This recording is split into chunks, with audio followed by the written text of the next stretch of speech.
Bueno, yo quiero hablarles en esta mañana en Isaías, el capítulo 40. Y el tema, el título de en esta oportunidad es Palabra de Dios para tiempos difíciles. Desde el año pasado hemos vivido tiempos de pérdidas, de dolor, de enfermedad, de muerte, de angustia y de noticias tristes. La pandemia, los muertos, los enfermos, los paros, la vacuna, la situación financiera, el desánimo de nuestras comunidades, el desplazamiento, las pérdidas de nuestros competidores en los olímpicos. Y bueno, entonces nos preguntamos, ¿pasará pronto? ¿Saldremos de esta situación? Estos han sido tiempos difíciles. Por eso en esta mañana yo les invito a escuchar la voz del Señor, la palabra de Dios, a un pueblo que pasó por tiempos muy difíciles 8 siglos antes de la venida de nuestro Señor, y a los que trajo una palabra de consuelo en medio de una gran turbulencia política, militar, económica y religiosa. El libro de Isaías es un libro que es muy desafiante para nosotros. Tiene, algunos creen, 2 o 3 grandes secciones. Y justo el capítulo 40, del cual yo quiero hablarles en esta mañana, es una palabra profética llamando al pueblo al consuelo y también dándonos un mensaje para estos tiempos. Por eso quiero que a la luz de Isaías capítulo 40 miremos cómo la palabra de Dios en tiempos difíciles nos anima a la consolación, a la confrontación y a la restauración.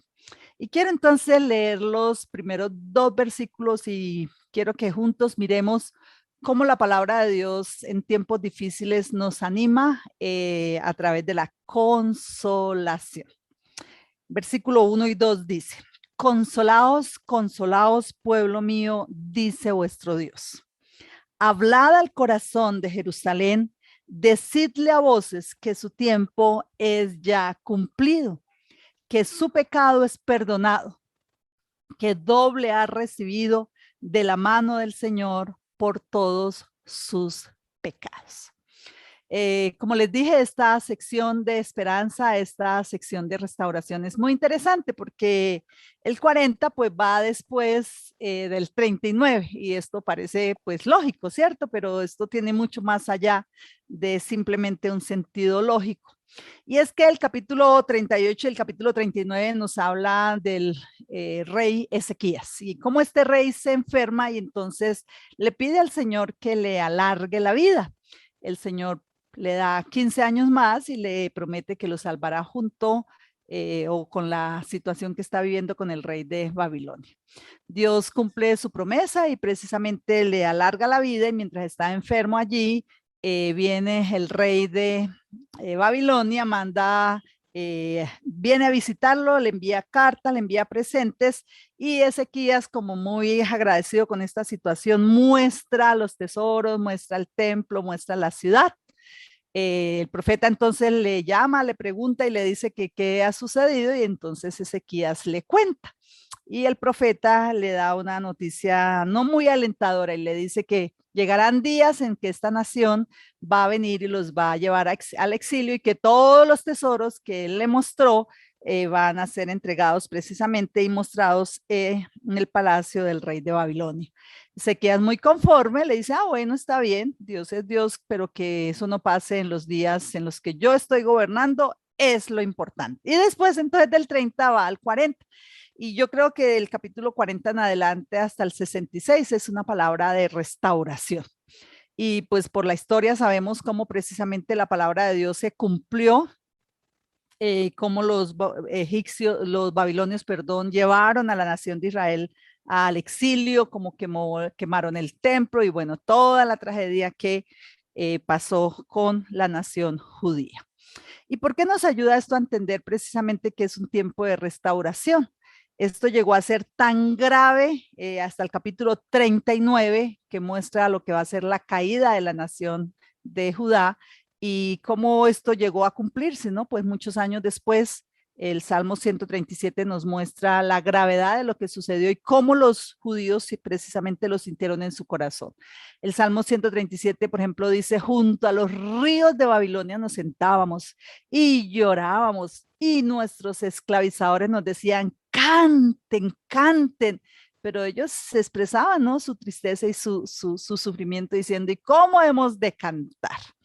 Y por eso cuando miramos entre el 39 y el 40, pues aunque está seguido el uno del otro, ahí hay una gran diferencia ya con el tiempo. El Señor les dijo que iban a ir durante 70 años y que precisamente serían esclavos allí en una nación extraña. Cuando estamos en situaciones difíciles o de crisis o de sufrimiento, de dolor, de escasez, yo tuve un amigo que fue a la presencia del Señor después de un gran tiempo de sufrimiento a causa de una leucemia. Y yo recuerdo que él decía, cuando uno está en tiempos difíciles, a uno le parece que eso nunca va a pasar. Y yo creo que nosotros lo hemos experimentado y en nuestro caso particular, por ejemplo, en el chat y en el grupo, todos los días, ¿no? Estamos mirando las noticias, los hermanos enfermos, la gente que que se le llegó, ¿no? Su tiempo de vivir aquí en la tierra. Y esos son para nosotros y han sido tiempos difíciles. A mí me encanta mirar que Isaías 40 es un poema y es una poesía de mucho consuelo. El Señor les dice, mire, van a haber tiempos muy difíciles, ustedes van a ser llevados al exilio, van a ser esclavizados, van a ser llevados allí en condiciones muy difíciles, pero un día esa situación va a cambiar.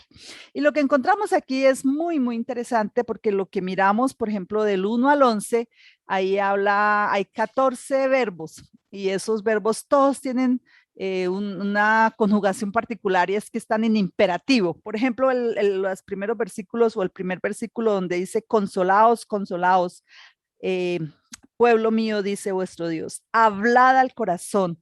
Estos verbos son órdenes, son imperativos y esto está hablando de que el Señor va a traer en un momento consolación y esta consolación habla de un suspiro, ¿no? Como de descanso muy profundo y es porque precisamente el Señor dice, vendrán tiempos difíciles, pero habla al corazón, habla desde mi corazón al corazón y a la nación de Israel, a mi pueblo, a Judá en este caso en particular. Y el Señor les da tres razones por las cuales ellos pueden consolarse, aun cuando venga esta situación tan difícil. La primera razón les dice porque el tiempo ya es cumplido. Y esto es muy interesante, ¿no? Creo que la misma palabra por los contextos nos ayudan a entender que los tiempos no son eternos y que en un momento realmente podrán ser cambiados. Y el Señor les está diciendo, lo primero es que su tiempo ya es cumplido, es decir, que llegará un momento en que vendrá el consuelo para la nación y para el pueblo del Señor. Y cuando miramos esto, creo que es muy, muy importante saber que, como dice o como decimos nosotros aún en los refranes, no hay mal que dure 100 años ni cuerpo que lo resista, ¿no? Tenemos la esperanza, tenemos la fe firme en el Señor de que los tiempos difíciles en algún momento van a cambiar. La segunda razón que nos da el mismo texto bíblico después de decir que el tiempo ya es cumplido es que su pecado es perdonado y esto pues para el momento en que se escribió pues era una profecía, ¿cierto? Pero nosotros sabemos histórica y literariamente que esto efectivamente se cumplió. La segunda razón es que su pecado es perdonado. ¿Y por qué esto es importante para recibir la consolación? Desde que el Señor sacó a su pueblo, a su familia, a los descendientes de Abraham desde Egipto, estuvo tratando con ellos, pero como dice el profeta Oseas, dice, entre más yo los llamaba, entre más yo los amaba, ellos más se alejaban de mí. Por eso tuvo que mandarlos al exilio para corregir, para enderezar su corazón, para tratar de que ellos volvieran el corazón hacia el Señor. Y el Señor una y otra vez entonces se está diciendo, porque ellos serán perdonados por la causa, por sus pecados, por su idolatría, por su orgullo, por su rebeldía, porque en última yo tengo que volverlos a traer hacia mí. Y creo que muchas veces el Señor nos permite pasar por esos tiempos difíciles precisamente para mostrarnos su gracia, para mostrarnos su misericordia, para llevarnos a convicciones desde el corazón. La tercera razón que encontramos aquí en esta sección es que doble ha recibido de la mano del Señor por todos sus pecados. Quiere decir que ellos precisamente tenían que ser corregidos por el Señor.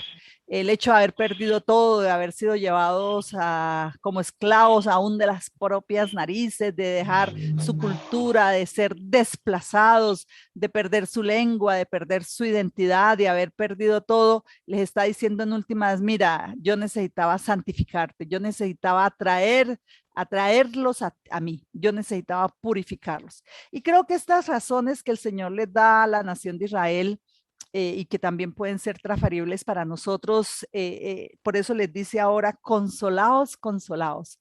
Llegará un momento en que el Señor cambiará el sufrimiento de la distancia, el sufrimiento de perder, el sufrimiento de ser oprimidos y un día van a regresar. Y creo que esto era mucha esperanza precisamente para ellos.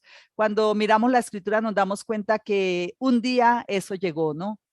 Cuando leemos a Esdras, a Nehemías, a Geo, a Zacarías, a Malaquías, cuando leemos los profetas del exilio, del posexilio, encontramos cómo el Señor precisamente un día los animó y abrió todas las posibilidades para que ellos pudieran regresar a la ciudad y poder empezar a reconstruir la nación, la ciudad, el templo, las murallas y cómo esto es tan real y la palabra de Dios es tan certera, tan verdadera que dice que los ha perdonado y que ellos van a poder un día regresar. Y por la historia pues sabemos que el Señor hizo eso antes, 20 años de que se cumplieran precisamente los 70 que habían sido profetizados. Cuando yo pienso en un texto como estos y pienso en ustedes y pienso en mí, creo que nosotros como creyentes, como hombres y mujeres, bueno, en este caso colombianos, pero también tenemos personas de otras nacionalidades, cada uno viviendo sus propias realidades, viviendo sus situaciones difíciles, creo que estos son muy buenas noticias, ¿no? Cuando el Señor por una o por otra razón nos permite vivir realidades como las que estamos viviendo, que no solamente es para colombianos, sino que todo el mundo lo ha estado viviendo, esta situación de pandemia, la tensión con las vacunas, que ahora ya no son dos, que ahora ya son tres, como nosotros hemos vivido con hermanos en los hospitales un mes, 2 meses, 3 meses, y tantas situaciones que han pasado, yo creo que en últimas el Señor quiere cada vez más hacer que nuestro corazón vuelva al Señor. Nuestra vida está marcada por dolores, por sufrimientos, por angustia, por desesperación, ¿no? Hoy, por ejemplo, cuando orábamos por la gente que está en desplazamiento y una de las añoranzas del desplazado es poder volver a su tierra, volver a su finquita, volver a cuidar a sus animales. Posiblemente algunos de nosotros no hemos sido desplazados físicamente, ¿no? Pero sí sentimos la instrucción, la corrección del Señor, ¿no? A veces sentimos que como que su mano pesa encima de nosotros, pero todo eso tiene un propósito y es precisamente que nuestro corazón vuelva al Señor y así poder ser consolados. Una de las luchas también que nosotros vivimos como hombres y mujeres del Señor es sentirnos perdonados por nuestros pecados. A veces nos flagelamos, nos damos látigo, pedimos perdón muchas veces por lo mismo y el Señor conoce, ¿no? Esa incapacidad nuestra para vivir acorde a su corazón. Y así como el Señor le prometió a la nación, creo que también lo hace con nosotros, ¿no? Por amor al mismo termina perdonándonos y dándonos la esperanza y diciendo, mire, en algún momento todas esas realidades van a ser cambiadas. Y también, como dice la misma palabra, pues yo uso todo. Yo creo firmemente que Dios es un Dios muy intencional. Una de las frases que yo tengo para mi relación con Dios es que Dios no da puntadas sin dedal. Y como el apóstol Pedro más adelante nos dice que somos probados, así como se prueba el oro y es para sacar toda la inmundicia de nuestra vida. Y por eso yo creo que una palabra del Señor en estos tiempos difíciles es precisamente que en este tiempo el Señor viene para consolarnos. Y cómo hemos orado por nuestros hermanos, ¿no? Por las mujeres, por los hombres, por los hijos que han perdido a su papá, que han perdido a su esposo. Y yo creo que en este tiempo el Señor está trayendo consolación de una manera muy especial porque estamos y hemos vivido tiempos muy difíciles. Y cuando yo pienso en esto, pienso en una historia. Y es una historia de mi propia vida. En algún momento yo me sentí muy desesperanzada, como que no había esperanza, digamos, para mis realidades. Yo recuerdo cómo el Señor trajo una palabra del Señor para mí y era precisamente que el Espíritu Santo es el consolador y que la paz y el consuelo de Dios que sobrepasa todo entendimiento podía venir de una manera muy, muy especial. Y eso lo he disfrutado, digamos, y lo he sentido durante los últimos años. Si hay un momento en el que nosotros podemos sentir el consuelo de Dios, es precisamente cuando los tiempos son difíciles. Del versículo 3 al versículo 8 encontramos una segunda palabra de ánimo del Señor para nosotros en los tiempos difíciles. Y yo quiero entonces leerlo. Y es un texto muy conocido para la mayoría de nosotros. La palabra dice así: voz que clama en el desierto, preparad camino al Señor, enderezad calzada en la soledad a nuestro Dios. Todo valle sea alzado, bájese todo monte y collado, lo torcido se enderece y lo áspero se allane. Y se manifestará la gloria del Señor y toda carne juntamente la verá, porque la boca del Señor ha hablado. Voz que decía, da voces, y respondí: ¿qué tengo que decir a voces? Que toda carne es hierba, toda su gloria como flor del campo. La hierba se seca, la flor se marchita, porque el viento del Señor sopló en ella. Ciertamente como hierba es el pueblo, sécase la hierba, marchítase la flor, mas la palabra de Dios nuestro permanece para siempre. Yo encuentro aquí que después del Señor dar consolación a un pueblo que va a recibir corrección, que va a recibir disciplina, pero que un día vendrá la intervención de Dios para regresarlos a su nación, ahora viene y los confronta. Y esto es muy, muy interesante, ¿no? Esta es una palabra profética y es, como les dije hace un momentico, hay muchos verbos aquí en imperativo. Por ejemplo, este primero es preparad el camino del Señor. Enderezad calzada. Y es muy interesante porque estos verbos que son, como les dije, esta es una poesía, hacen énfasis en una idea particular y es precisamente a preparar los caminos del Señor. Cuando los reyes iban a regresar o iban a visitar un lugar determinado, se mandaban mensajeros para arreglar las carreteras, para enderezar lo que estuviera torcido, para tapar los huecos, para quitar los objetos que pudieran dañar el carro del rey. Y aquí la idea es precisamente una analogía, una comparación de algo físico, de un pregonero que anunciaba la llegada del rey y un equipo de personas arreglando el camino para que el rey y su comitiva no tuvieran contratiempos. Y es muy interesante porque este es un texto pues que más adelante lo vamos a encontrar precisamente en el cumplimiento a través de Juan el Bautista y que también otro de los profetas posexílicos vuelve a usarlo. Y es la idea de arreglar, es la idea de ser justos, es la idea de ser derechos, de arreglar lo torcido, de arreglar lo engañoso, de arreglar lo astuto, ¿no? Otra vez nuevamente tiene que ver con el tocar, el enderezar caminos y el arreglar el corazón. Y creo que esta sección nos conecta con dos eventos y el primero tiene que ver precisamente con el desierto. Ellos ya habían pasado una vez por el primer desierto y Dios estuvo con ellos. Ahora aquí el Señor les está anunciando un segundo desierto, un segundo éxodo. Y también está asociado después con el libro de Malaquías y es precisamente preparar el camino para la llegada de nuestro Señor.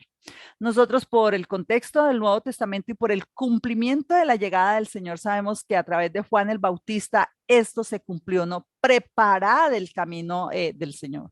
Cuando nosotros leemos el Evangelio según San Mateo, encontramos como Juan el Bautista tenía un mensaje y el mensaje todo el tiempo era arrepiéntanse. Es decir, era una confrontación y es arrepiéntanse porque el reino de los cielos se ha acercado.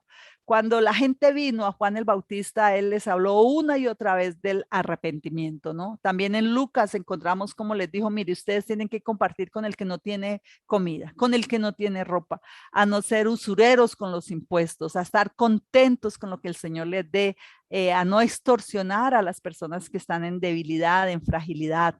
Juan el Bautista precisamente predicó el mandamiento o el mensaje del arrepentimiento y él proclamó que él era el heraldo, es decir, el que allanaba el camino, el que preparaba el camino para la llegada del rey.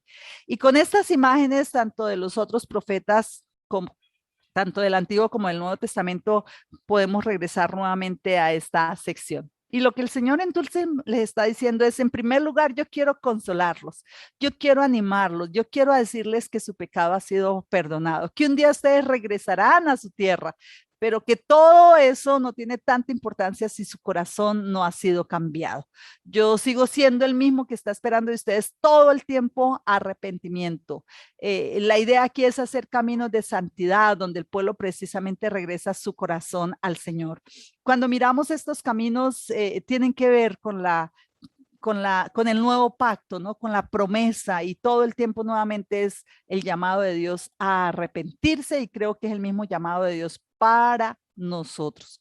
En el libro de Jeremías encontramos como el Señor dice, un día escribiré la ley, y ahora no en un libro, ya no en unas tablas, sino que las escribiré en sus corazones, y ustedes me serán por pueblo y yo seré a ellos su Dios. Creo que Dios lo hizo y lo seguirá intentando una y otra vez. Lo hizo con su nación, con su pueblo, y también lo hace con nosotros como su pueblo. Creo que el Señor está diciendo aquí, y es un llamado como pasó en Isaías capítulo 6, ahora vuelve aquí a decirlo. Yo quiero mostrar mi gloria entre ustedes, pero para que eso pase precisamente tiene que haber un arrepentimiento, tiene que haber un cambio. Por eso aquí encontramos una confrontación precisamente hacia la nación, y creo que también es la misma para nosotros. La nación de Israel pudo ver la gloria de Dios en momentos particulares en las que la nación fue santificada, fue limpiada, fue purificada, ¿no? Lo vimos, como les dije, en el capítulo 6, o lo vemos en el capítulo 6 del libro de Isaías, pero también lo vemos, por ejemplo, cuando Moisés le pidió al Señor su gloria, y el Señor le dijo, no, es que sin santidad, pues ustedes no me podrán ver, ¿no? Y por eso ellos tenían todos unos procesos de santificación para poder acercarse al Señor. Y creo que nuevamente era una palabra profética, era una palabra del Señor para tiempos difíciles, y es en todo tiempo necesitamos la confrontación, necesitamos el arrepentimiento para que Dios precisamente y su gloria pueda manifestarse en medio de nosotros. La llegada de nuestro Señor tuvo ese desafío, y era mostrarle al pueblo que necesitaban arrepentirse. Y la razón dice, porque toda carne, es decir, todo ser humano es como la hierba, perecemos fácilmente, ¿no? La hierba se seca, y también más adelante lo vamos a encontrar, ¿no? En la mañana la flor nace, y en la tarde esa flor se marchita, pero en últimas la palabra del Señor permanece para siempre. Creo que esta poesía nos recuerda nuestra fragilidad, nuestra temporalidad humana. Es una palabra de esperanza que nos desafía al arrepentimiento. No podemos olvidar que somos pasajeros, que lo único eterno precisamente es la palabra del Señor, que por ser transitorios, pasajeros, humanos, quebradizos, temporales, somos llamados, y como obreros del Señor, como sus siervos, como sus hijos, somos llamados a vivir en un continuo arrepentimiento, porque mientras nosotros somos temporales, Él es el de larga duración, Él es el eterno. El arrepentimiento tiene que ver con enderezar nuestros malos caminos, quitar los estorbos que nos impiden vivir para el Señor, recordar lo frágiles y lo humanos que somos. Hay un letrero que he visto a veces en los cementerios y dice, aquí termina la vanidad de los hombres. Una vida sin arrepentimiento se expone, ¿no?, al juicio de Dios, y fue lo que precisamente nos enseña toda la escritura. Pero una vida arrepentida es una vida que vive para conocer la voluntad del Señor, para establecer el reino de Dios en toda su vida. La mayoría de nosotros sabemos que arrepentimiento es dar la vuelta a nuestro corazón y enderezar, ¿no? Alinear el corazón nuestro conforme al corazón del Señor. ¿Y por qué? Porque todo lo que está torcido nos hace tropezar y caer. Y nos hace afectarnos. En alguna ocasión, y este año ustedes algunos recuerdan cómo yo me caí en una, en una calle, y cómo me fracturé la nariz, ¿no? Porque eso es precisamente como todo lo torcido nos hace tropezar y nos hace caer. El arrepentimiento tiene que ver precisamente con cambiar, ¿no?, la estructura, nuestros pensamientos, nuestros orgullos, nuestros egoísmos, nuestras terquedades, nuestras obstinaciones, Y es lo que más anhela precisamente el Señor en torno a nosotros. Y yo creo que nosotros a veces nos acostumbramos tanto a las verdades eternas que nos cuesta y como que nos vamos acomodando, por decirlo así, ¿no? Creo que le pasó a la nación de Israel y nos pasa a nosotros una y otra vez. Cuando estamos en la aflicción, cuando estamos en el quebranto, cuando estamos en una situación difícil de salud, decimos, ay, tenemos que cambiar esto, ay, tengo que cambiar aquello, ay, yo no vuelvo a hacer aquello, esto o aquello, pero cuando pasan esas situaciones difíciles, como que se nos va olvidando. Por ejemplo, para mí, ¿no? Uno de mis pecados es, bueno, he sido, estoy tratando cada vez más de trabajar con eso, el ser trabajo maníaca, ¿no? Y en una ocasión yo tenía que ir a un curso, a una capacitación, pero yo estaba muy enferma, pero aún así enferma me quería parar e irme. Y cuánto me costó decir, no, estoy enferma, el Señor me quiere quieta, el Señor me quiere tranquila, el Señor quiere que revise mi corazón aquí y no voy a ir, porque nuevamente el arrepentimiento que viene a través de la confrontación nos cuesta trabajo, pero es lo que el Señor nos anima a hacer y es recordar que somos pasajeros y que por lo tanto necesitamos estar listos. Un amigo mío que ha ido a la presencia del Señor producto del COVID, cuando fue al hospital, hizo un video para su familia y les dijo, yo estoy listo. Y ninguno él estaba bien, es decir, antes del virus no tenía nada que preocuparse en cuanto a su salud, pero se quedó ahí, es decir, como a los 8 o 15 días fue a la UCI y ya de ahí ya no hubo más vida. Porque eso somos todos, hoy podemos estar bien y mañana pasar algo. Nuestra vida puede cambiar en cuestión de segundos y por eso lo segundo que el Señor nos dice, mire, es en tiempos difíciles, mantengan todo el tiempo el corazón listo, arrepiéntanse, arreglen todo porque el Señor va a llegar y ya sabemos que vino, que estuvo entre nosotros y que ahora de igual manera nos sigue acompañando y que su promesa ya fue cumplida. Lo tercero que encontramos aquí, el tercer recurso del Señor para estos tiempos, cómo la palabra de Dios viene en tiempos difíciles y cómo nos anima. El versículo 9, 10 y 11 dice, súbete sobre un monte alto, anunciadora de Sión. Levanta fuertemente tu voz, anunciadora de Jerusalén. Levántala, no temas. Di a las ciudades de Judá, ved aquí al Dios nuestro. He aquí que el Señor, Jehová el Señor vendrá con poder y su brazo señoreará. He aquí que su recompensa viene con él y su paga delante de su rostro. Como pastor apacentará su rebaño. En su brazo llevará los corderos y en su seno los llevará. Pastoreará suavemente a las recién paridas. A mí me parece que esto es como un sándwich, ¿no? De lo primero que nos ha hablado de la consolación y después dice, bueno, hay que arrepentirse, yo quiero confrontarlos. Y ahora en estos versículos del 9 al 11, entonces nos habla de la restauración. Es una instrucción que el profeta, pues al Señor a través del profeta le está dando a la nación, ¿no? Es súbase a un monte alto, anunciadora de Sión, grite, no tenga miedo, no es solamente hablar, aunque haya muchos peligros, yo estaré con ustedes y hablen a la ciudad de Jerusalén. ¿Y qué es lo que tienen que hablar? Vean aquí a nuestro Dios. Cuando en esos tiempos que no haya micrófonos ni parlantes y toda la tecnología que ahora nosotros tenemos, pues cuando alguien quería anunciar algo importante se tenía que subir a lo alto de una colina para que todos pudieran ver y oír fácilmente. Una de las cosas que hace la gente, que la gente no levante su voz para predicar las buenas noticias de salvación es el miedo. Hablar de Cristo requiere valentía. Y por eso el Señor dice, porque aquí el brazo del Señor vendrá con poder y su brazo señoreará. He aquí su recompensa viene con él y su paga delante de su rostro. ¿A quién habla aquí? Precisamente habla a un pueblo que necesitaba y que parte de su pecado fue no proclamar el reino de Dios, no establecer la gloria de Dios en medio de las naciones, no bendecir a las familias de la tierra. Por eso me encanta como la palabra del Señor es eterna, aún en medio de las realidades, de los tiempos, de los pecados y de cualquier situación difícil por la que nosotros podamos, o en el caso de ellos, tuvieron que pasar.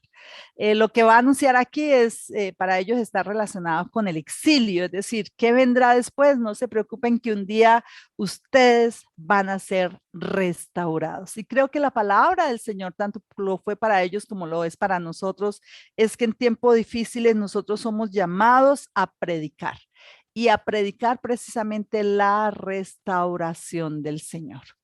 Nosotros sabemos, pues, por la historia, por las evidencias, por la escritura misma, cómo el Señor ya vino y cómo Él vino precisamente con su poder, con su autoridad, con su soberanía. La nación esperaba una restauración política, pero el Señor vino para restaurar todo lo que se había perdido en el Edén, ¿no? Vino para restaurar las relaciones rotas con la creación, con el prójimo, con nosotros mismos y eso precisamente es lo que aquí está diciendo. Vean aquí al Dios nuestro. He aquí el Señor señoreará y su recompensa viene con él y su paga delante del rostro. Creo que esta era una noticia muy esperanzadora para la nación que estaba diciendo, ay Dios mío, los tiempos que vendrán serán tiempos muy, muy difíciles. Pero es una imagen también que nos presenta aquí muy hermosa porque es la imagen de un centinela que debe proclamar que vendrán tiempos de restauración y que esto se dará a través de la venida de nuestro Señor. Así como los expatriados en ese momento pensaban que se iban a quedar ahí, el Señor les dice, no, un día ustedes van a regresar y van a regresar al rebaño con un buen pastor y ese pastor los llevará en su seno y los restaurará suavemente, así como lo hace con las recién paridas, pues un pastor lo hace con sus ovejas. Qué interesante que el mismo Dios que les puso la mano, él mismo los va a pastorear, él mismo los va a restaurar, él mismo va a venir con su ternura, los va a cuidar como una oveja, precisamente dice, pastoreará suavemente a las recién paridas. Y se dice que uno de los textos o uno de los salmos que más sabe la gente y que más recuerda el creyente es el Salmo 23, ¿no? ¿Cómo olvidar estas imágenes que nos presenta este salmo, ¿no? Confortará nuestra alma, nos guiará por sendas de justicia por amor de su nombre. Y el Evangelio de San Juan nos presenta precisamente varias imágenes del Señor y una de ellas que me encanta es la imagen de yo soy el buen pastor. El buen pastor da su vida por las ovejas. Esta acción bíblica de dar la vida por las ovejas precisamente nos habla de restauración. Toda la historia bíblica nos muestra que los planes humanos, los reyes humanos, los programas humanos están condenados en cierta manera al fracaso y por eso necesitamos continuamente predicar la restauración a través de aquel que lo cumplió todo. La profecía bíblica tenía un propósito y creo que lo tiene todavía y es hacer volver el pueblo hacia Dios. Y solo en Cristo podemos volver hacia Dios. Todo lo que en Adán se perdió en Cristo se restauró. Estamos a la mitad del camino, ya hubo una venida y el Señor vino precisamente para restablecer lo perdido, lo dañado, recuperar lo que se había dañado allí en el Edén. Por eso cuando llegamos a Cristo, Él comienza, si hay obediencia, comienza a restaurar. Restaura nuestra imagen perdida, restaura nuestros corazones rotos, restaura el egoísmo que a veces nos impone tanta violencia, tanto orgullo, tanta destrucción, ¿no? Pero comienza a sanar, comienza a restaurar y nuevamente esto se hace a través de la proclamación de la palabra. El Señor viene a restaurar lo que el enemigo nos ha quitado, viene a restaurar su dignidad perdida, después nos devuelve las esperanzas, devuelve el sentido de la vida, devuelve la razón de vivir, de amar, de perdonar, de creer. Y esa es la razón por la cual precisamente vino el Señor, para restaurar la humanidad, para restaurar su creación, para restaurar la gloria perdida allí en el Edén. Mientras en el Edén la gloria de Dios fue distorsionada, en Cristo, ¿no? La imagen de Dios se ha restaurado. Como leemos la misma palabra, el Señor vino para buscar, para restaurar todo lo que se había perdido.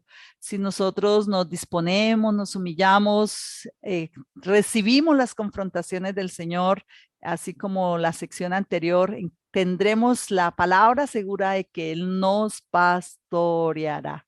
Y recordar como tiempos difíciles para ellos, hay un texto que me llama mucho la atención y es Eclesiastés 3:15 que dice, aquello que fue ya es, y lo que ha de ser será, y Dios restaura lo que pasó. Normalmente la profecía tiene tres auditorios. Los primeros, es decir, los que vivieron el cumplimiento literal de la profecía. Después los receptores y ahora, bueno, los receptores que después, en este caso, lo tuvieron que vivir siglos después. Y creo que esta profecía también es para nosotros. Por eso en estos verbos que son imperativos, cuando nos dice súbase, levántese, di a las ciudades, todos estos imperativos tienen que ver con el hecho de nosotros y el llamado central que el Señor nos ha dado precisamente para predicar, para preparar la segunda venida del Señor. Aquí se están preparando para la primera y ahora nosotros nos preparamos para la segunda. ¿Y por qué? Porque en últimas el Señor sigue buscando restaurar la gloria perdida en el Edén y esto solo se puede hacer a través de nuestro Señor Jesucristo. Por eso, quien sigue a nuestro Señor Jesucristo y sigue su palabra, su propósito, tiene la promesa a través de su palabra de ser restaurados. Él restaura nuestra vida a la semejanza del Padre. La palabra nos dice que en la cruz llevó todos nuestros pecados, toda nuestra maldad y que quien recibe su cruz, recibe su vida, recibe su muerte y su resurrección precisamente no vendrá al castigo eterno, sino recibirá precisamente la restauración, porque como buen pastor vendrá y nos pastoreará. Creo que aquí hay un sentido de urgencia para nosotros. Ellos dejaron de proclamar, dejaron de predicar, dejaron de ver el propósito de Dios y la palabra de Dios para ellos. Creyeron que ya era solamente para ellos y que por lo tanto ya no haya nada que hacer, ¿cierto? Pero por eso el Señor les dice, vuelvan a predicar allá donde yo les voy a llevar, levanten mi nombre en medio de las naciones. Por eso nosotros predicamos el Rey prometido en el libro de Isaías. Predicamos la restauración del ser humano en su relación con Dios, en la restauración con la creación, en su restauración con los prójimos, en restauración con nosotros mismos. Y es interesante porque después del versículo 11 encontramos precisamente la grandeza de Dios, porque no hay otro Dios como el que nosotros adoramos. No hay otro Dios que venga precisamente y cumpla la palabra. Y esto se hace a través de la predicación. Mis amados hermanos y hermanas, hay más de 5.000 millones de hombres y de mujeres en el mundo entero que necesitan ser reconciliados con Dios.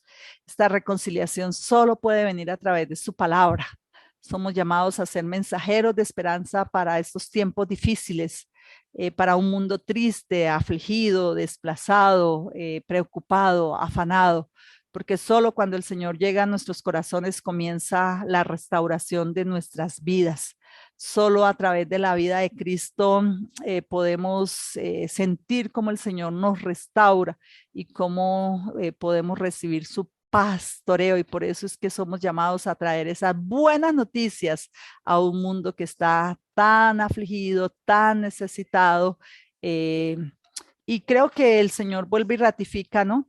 Lo que dice más adelante en Isaías capítulo 52, y es cuán hermosos son los pies de los que traen alegres noticias, del que anuncia la paz, del que trae buenas noticias del bien, del que publica salvación, del que dice a Dios, a Sión, tu Dios reina.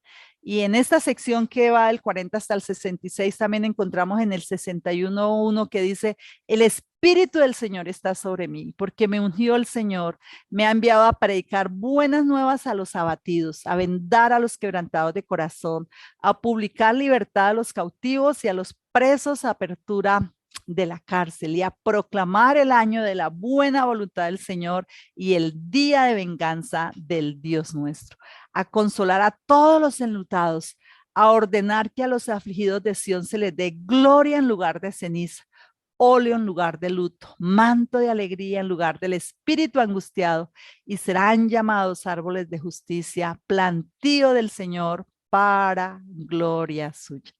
Creo que todo esto se cumplió a través de la vida de nuestro Señor. Falta la restauración definitiva cuando el Señor venga ahora como Rey poderoso y victorioso para dar a cada uno según su obra. Hermanos, en medio de estos tiempos difíciles, el Señor ha abierto muchos canales para predicar del Señor, porque su palabra es lo único que trae consolación, confrontación y restauración. Cuando yo tenía 3 años de edad, mi padre y mi madre se han separado.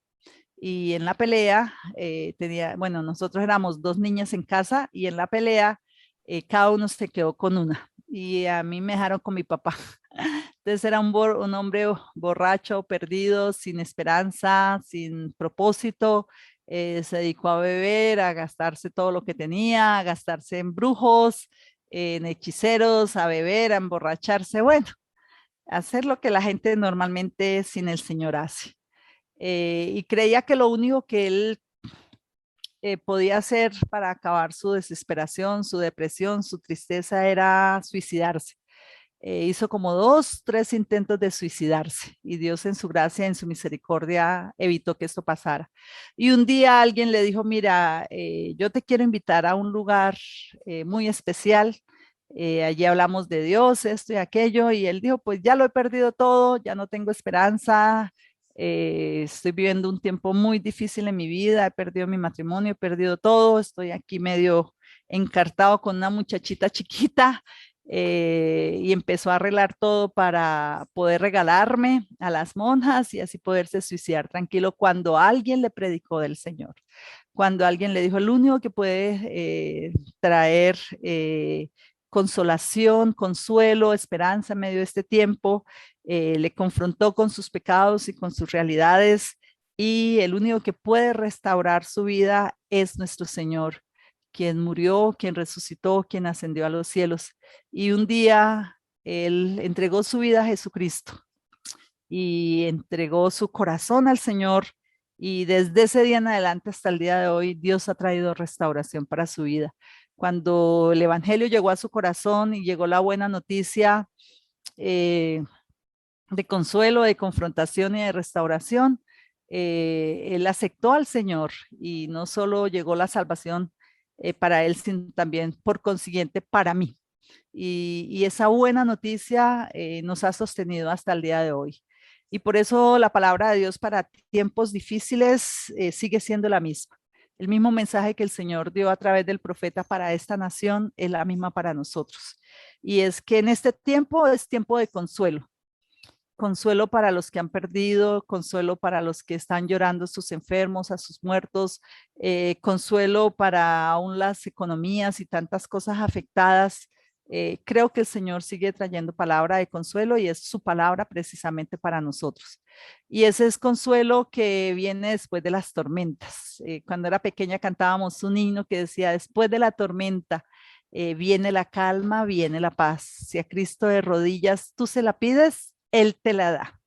No importa que el pecado te haya manchado con su maldad, pues Cristo te perdona y te corona de santidad. Y creo que es un buen día hoy para orar por consuelo. Consuelo para todos los que hemos o los que están pasando por tiempos difíciles. Creo que también este es un tiempo de confrontación para arrepentirnos. Este es un tiempo muy, muy sensible en el que el Señor nos invita a convertirnos. Como dice una amiga mía, todos los días necesitamos convertirnos un poco y nosotros sí que lo necesitamos para poder preparar el camino del Señor. Y la palabra del Señor para estos tiempos difíciles creo que también es la invitación a levantar nuestra voz a seguir predicando, predicando la restauración que solo el Señor puede hacer.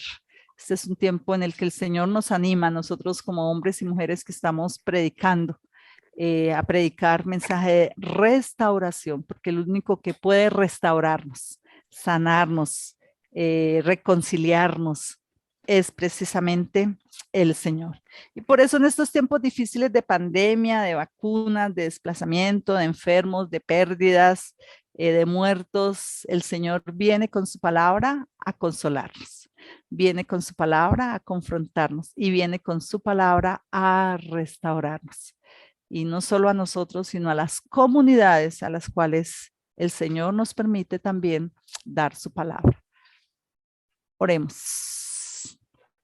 Señor, gracias por tu palabra que es tan vigente. Gracias, Señor, por tu palabra que es tan real.